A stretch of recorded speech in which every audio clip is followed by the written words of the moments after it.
Aventurine's goal is to try and recapture Penacony for IPC. To do this, he'll have to bring down the family in its entirety to create a big enough chance. The existence of death will be covered up by the family. So how does he plan on taking them down? It's gotta be something important enough that everyone will notice. But it also can't be anything too out in the open.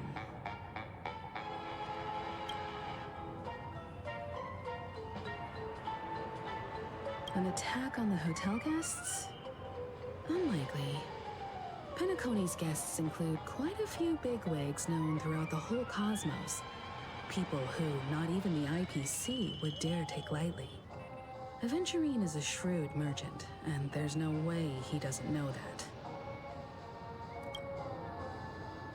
He's definitely going for the family, and it's just a matter of how. The harmony is strong in Penacony, and almost impossible to take on head-to-head. The fact that the IPC dispatched Aventurine shows that they do not intend to simply play by the book here.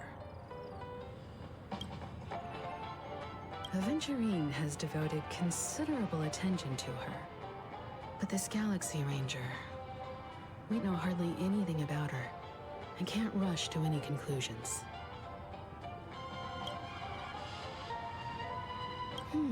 I was also considering this possibility. Especially because he respects you so much, and has sought you out before a few times. Perhaps he's also unsure of your intentions and is probing you. I'm just speculating. In any case, we have to be careful when handling Aventurine. He's skilled at reading people and discerning the right moment to strike.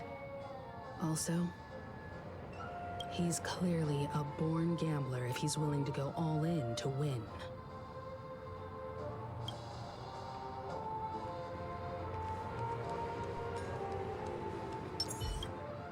Aventurine said something that concerns me. He accused that Galaxy Ranger of killing Robin without any evidence whatsoever, but said nothing about her connection to that memory zone meme or why he was stalking you. It was a groundless accusation, which only serves to make him seem more suspicious.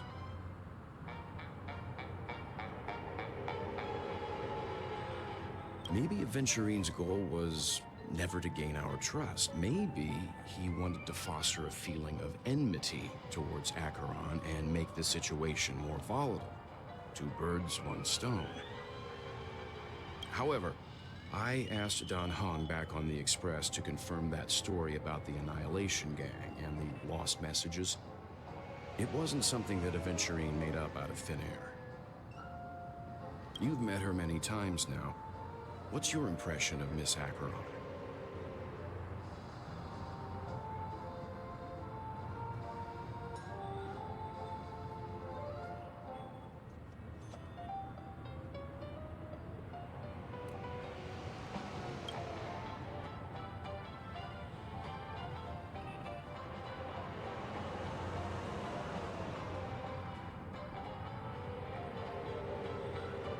That fits the stereotype of a Galaxy Ranger to a T. They're eccentric, unpredictable, and fond of being alone. No wonder she's a suspect.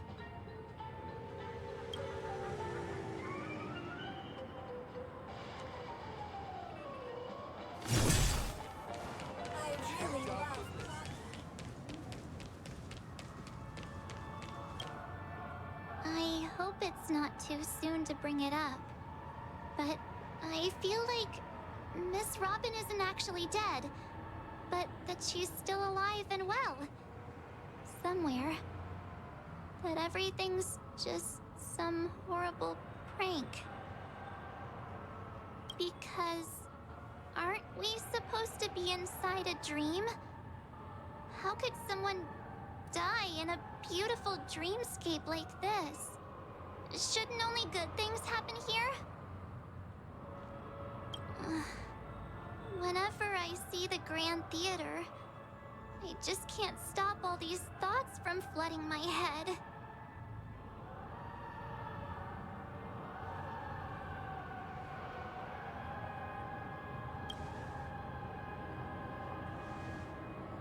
No. After all, they've brought everyone this sleepy dreamscape, which everyone loves. I just feel like I'm starting to understand them less and less. Everyone's still having a great time out there on the streets. Nobody knows what's happened. It's all so unreal. As if Firefly, Miss Robin, and us we're all outsiders from another world.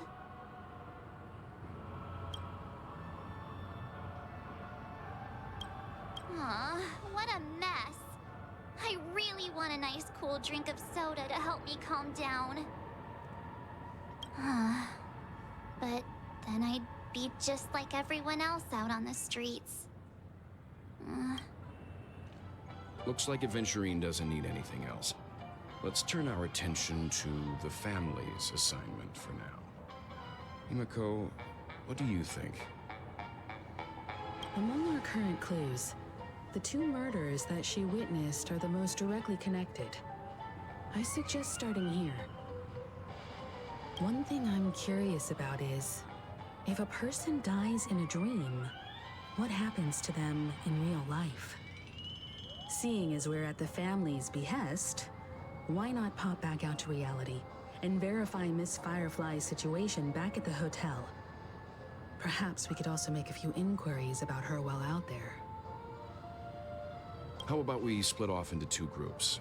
There are still some things worth focusing on inside the dreamscape. I'll investigate those, and we can link up again later. Worth focusing on? Oh. No problem. I'll leave it to you then. Huh? Aw, I thought I'd finally get to see Himiko and Mr. Yang go out on a mission together. Oh well. Take care then, Mr. Yang. I will. Keep in touch.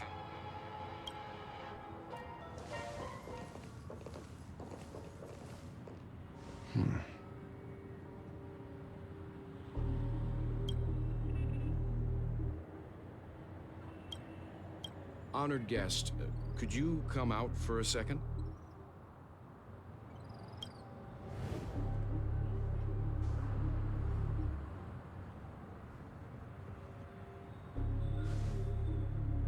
I'd be embarrassed too, getting stared at like that. Forgive me. My name is Welt Yang. I'm one of the crew members on the Astral Express. I believe you've met my colleagues. Weld.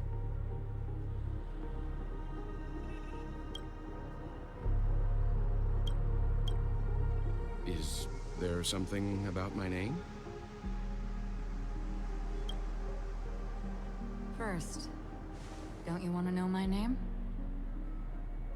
I already do, Miss Acheron. You're a prominent figure in Penacony. What are they saying about me? Some claim that you're the real culprit behind these murders, that the Annihilation Gang's tragic fate at the banquet was a result of your blade, and that you're now attempting to unleash another bloodbath on Penacony. The Annihilation Gang. Ifrit of Everflame Mansion. Tragic fate. That Duke turned his dying body to flames and sacrificed his life as a martyr. He was a determined and heroic pathstrider. Not even a villain should be disparaged like this.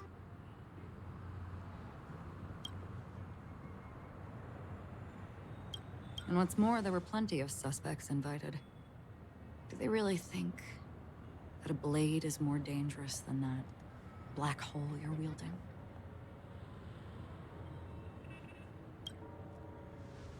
Keen intuition. Not even the family managed to point out the truth behind this cane.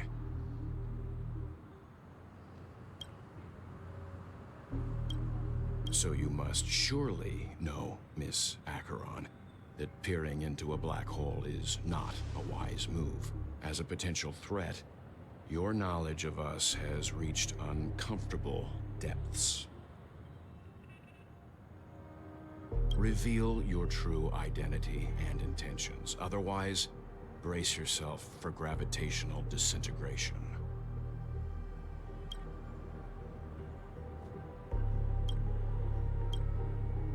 That shouldn't be necessary. But if it makes the Nameless feel less defensive, I'll be happy to abide.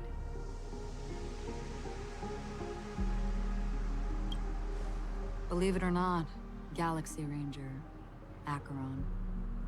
Those are the names I go by to this very day. My trip to Penacony is solely to fulfill an old, final request.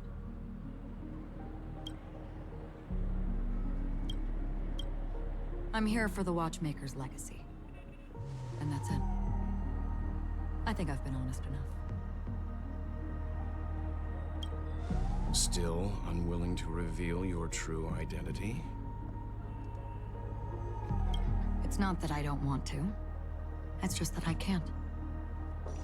I've come so far, and I can't sum up all of that in just a few words. Everyone has their own unspeakable past. Secrets that they don't want to be revealed. And I won't be asking any more questions, such as why the Astral Express is roaming around the cosmos with a Stellaron on board.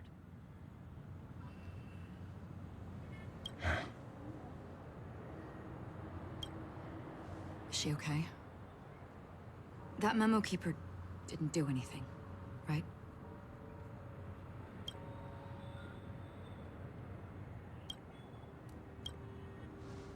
She's fine. Let's just stick with the topic. Gaining my trust depends on how much you're willing to reveal.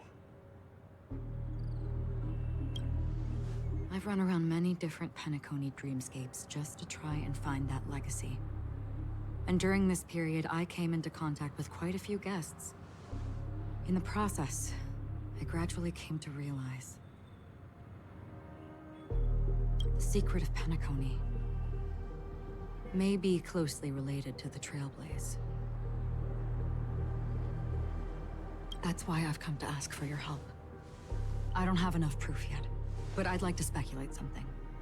The source of all tragedy lies within the family. If you could trust me, we could find the proof to support this claim together. Mr. Yang, I think you've come to the same conclusion, haven't you?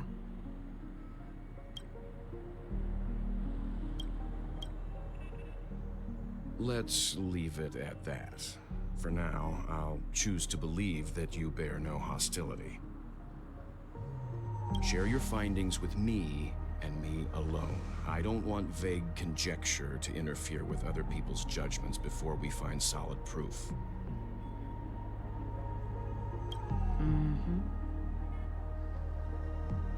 By the way, would you like something to drink? Before we go, how about 2 cups of Wake the Heck Up? No, 4 cups. Because the conversation coming up will last forever.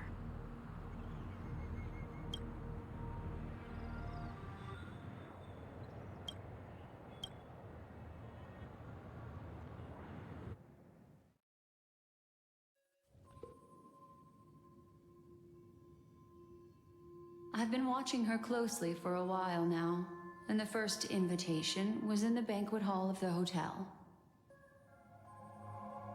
She just sat in one corner, keeping silent, chugging down a couple cups of Wake the Heck Up. I told her it's a pungent, bitter beverage, not the taste of sweet dreams, only for people allergic to Soul Glad. And she said, Really? But I don't taste any difference at all between them.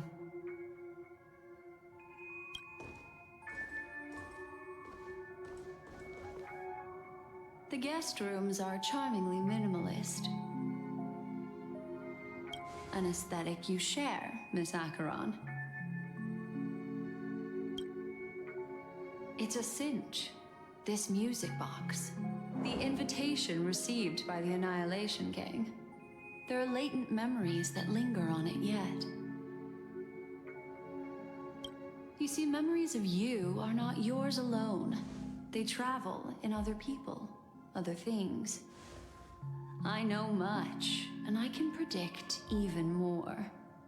With some help, the dead can be made to speak. The Annihilation Gang, that band of desperados who all disappeared after meeting you. What exactly happened to them? Well, let me reveal all.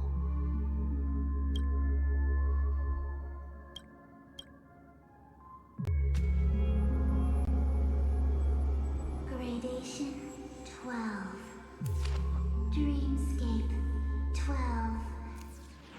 Father, I dedicate this to you.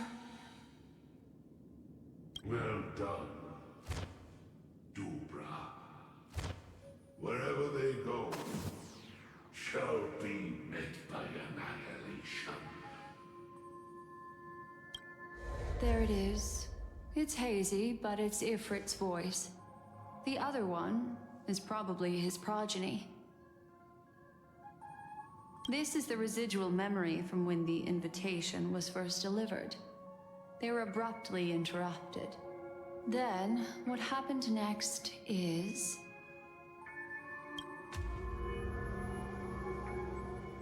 They sought refuge in a land of sleep, merely wishing for undisturbed rest, away from the storms. Children of the flame, this marks your rite of passage. She won't be necessary. I alone am enough.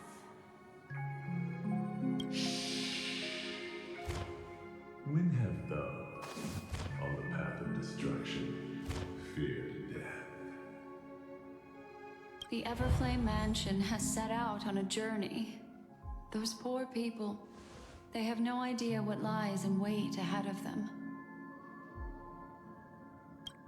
Memory recovery is going well, but slowly. She'll be here soon, and time is short.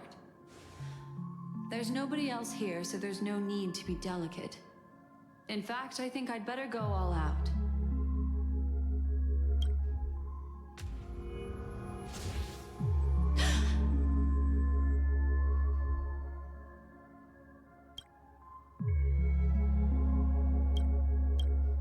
What happened?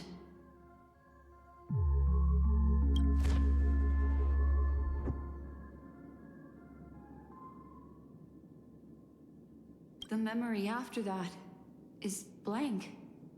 How is that possible? This music box fell into Acheron's hands, and she brought it to Penacony. That's a fact, and that's how it should have gone. But along the way...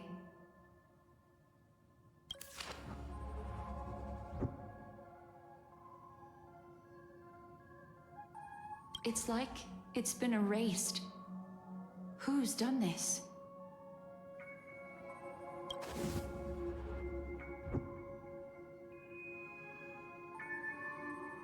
Who are you?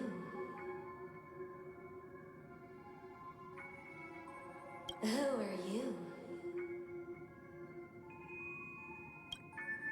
It's...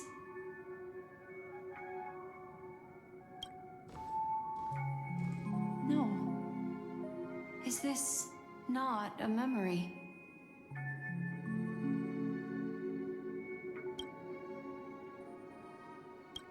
Oh, a memo keeper. Do you serve the Garden of Recollection? Or the Cremators? My name is Constance. A pleasure to meet you. We were supposed to meet in Penacony and spend an unforgettable time together. But that seems unrealistic. Dahlia's not welcome on the banquet star, and I don't need a coming-of-age ceremony. And you... I secret? I can give it to you, and then you can enjoy the banquet for me. I wish you unforgettable memories.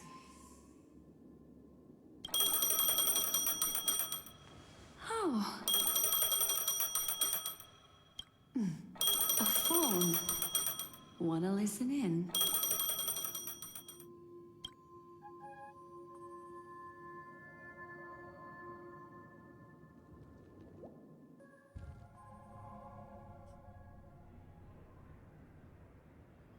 A few days ago, the IPC made an announcement. Under the watchful guidance of the Marketing Development Department, and in accordance with the Interstellar Peace Charter, the independent Sigonian sovereignty has hereby been established, and shall take a legislative seat at the Interstellar Congress. The formation of the Sigonian sovereignty is of great historical significance to the Sigonia system. This move puts an end to the planet's long and bloody history, turning the sensational Kataka-Abjin extinction event into a distant memory. Sigonia 4 is located in an unclaimed zone at the intersection of the Denise, Prothean, and Dorneau star clusters.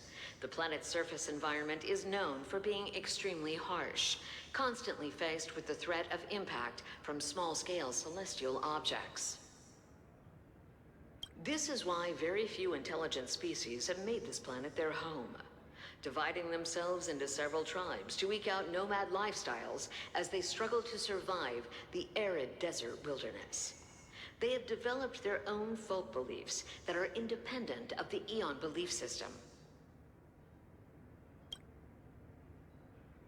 Sigonia. Sigonia. Ravenous eye of the storm, spurned by all the gods.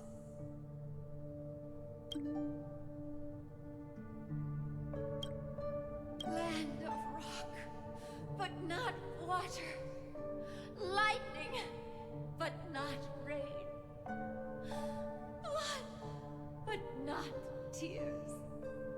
You beat us with your falling stars. You lash us with wind and storm. You chew us up with the cracked earth.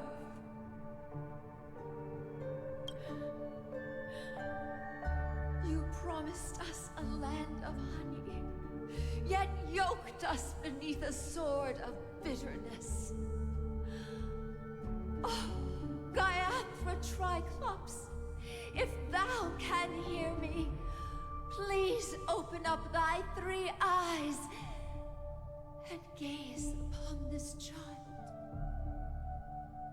When you took his father, my child was still sleeping in my belly. And where my husband went, I too soon must go.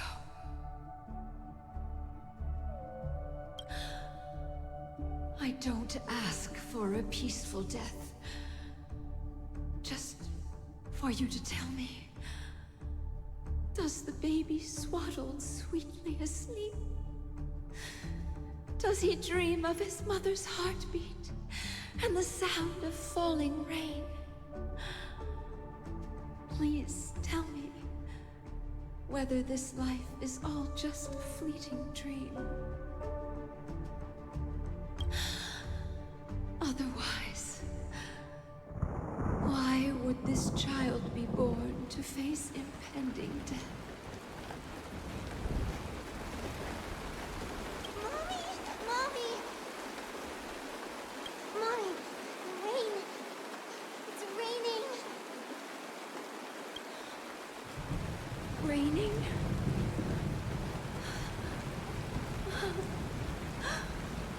Raining. It is raining! It's true! Our worlders weren't lying to us. They really did summon the rain. Mommy, we can leave here. We can go back home.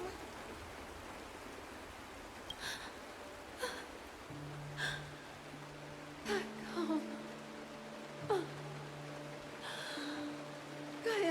Triclops. You came. Do you hear that? Thank you. Thank you.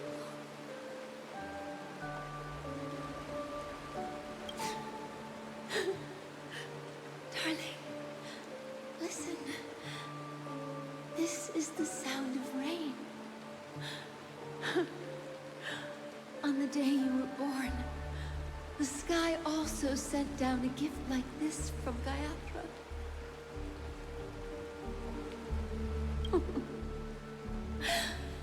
Such a lucky child. Such a blessed child. Just like your name. A gift from them to Avjen. My boy.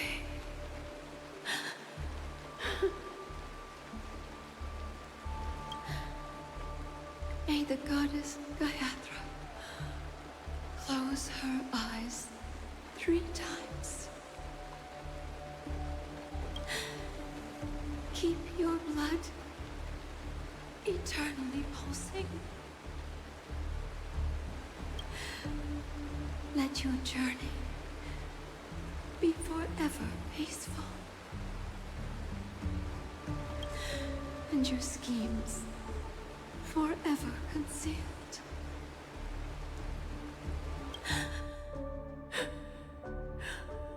Welcome to this sad world, Kakavasha.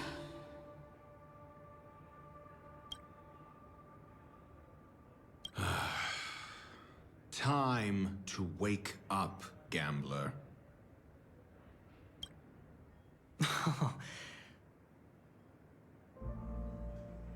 Oh, heavens.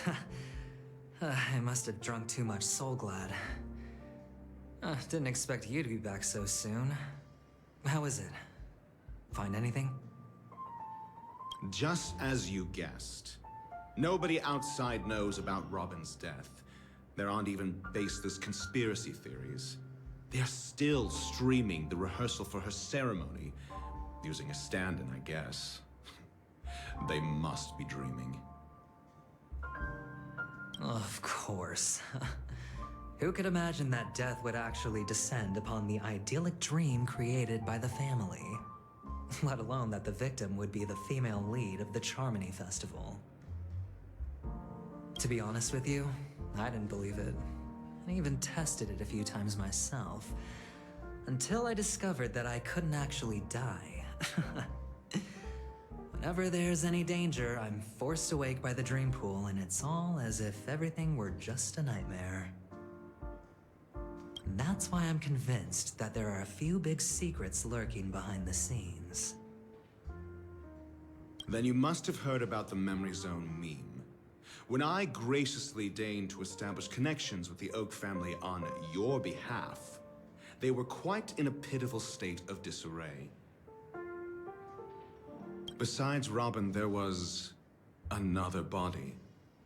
I don't know the exact details, just that it was a stowaway. 2 murder cases? I told you something seemed off about the Nameless. She must have come across the other one. This murderer is a psycho. But I have to admit, the case should be easy to crack. We can leverage the family's malfeasance and let the IPC use this as a reason to intervene. It's just that their trickery runs deeper than I thought. Robin's stand-in was all ready to go. These 2 murders are definitely getting hushed up. What should we do? Let me think. It's too rare an opportunity to miss out on, so I gotta be careful. Incredible, gambler. Have you already exhausted your limited repertoire of tricks so soon? There are plenty of chips, but it'd be best to choose carefully. The most straightforward has to be Robin. Remember? That masked fool once told me to find a mute as a friend.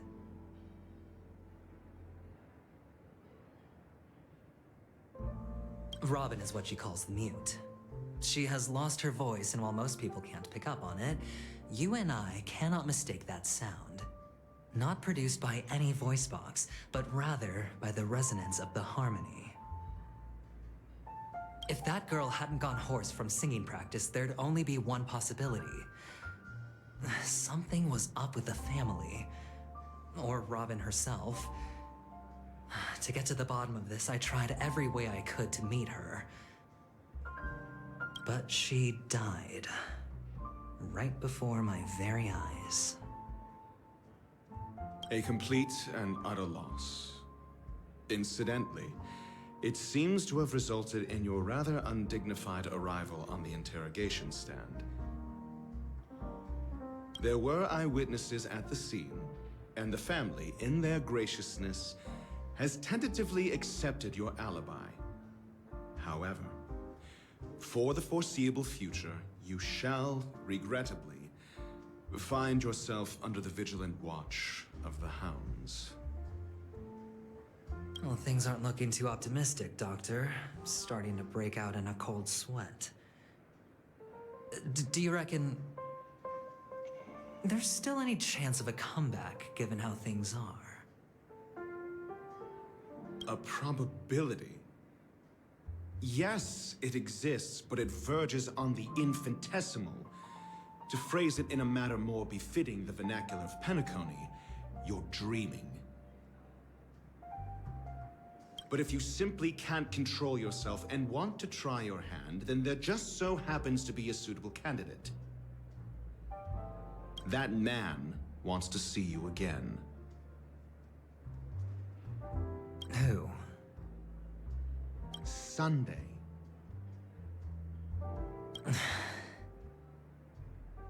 Is this a public hearing or a private trial? If it were the former, it would hardly befit my stature to stoop to the role of a mere messenger.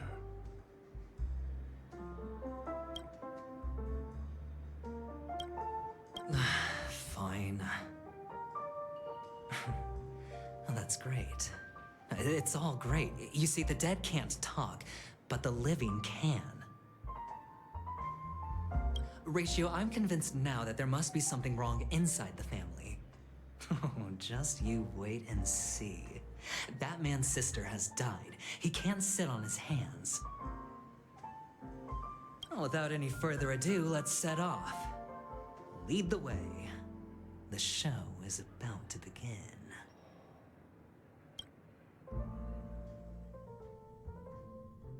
We're here.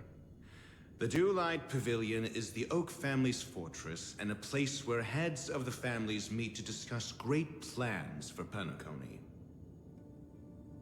Fortress? I like this metaphor. I dealt with the warlords of the Amanica star system not long ago, and their synchronized orbital manor wasn't this heavily guarded. This mansion nominally belongs to Sunday, and is very befitting of its owner. Without his express invitation, the likes of ordinary guests would never grace these grounds in their lifetimes. Look around while you still have this moment of freedom. Hey, Doc, whose side are you on anyway? Who's to say I won't sell you out? We'll see. When we meet the authoritarian master of the Oak family, I'll pry an answer out of him. Follow me and I'll bring you to his parlor. Hold your tongue and let me deal with the members of the family.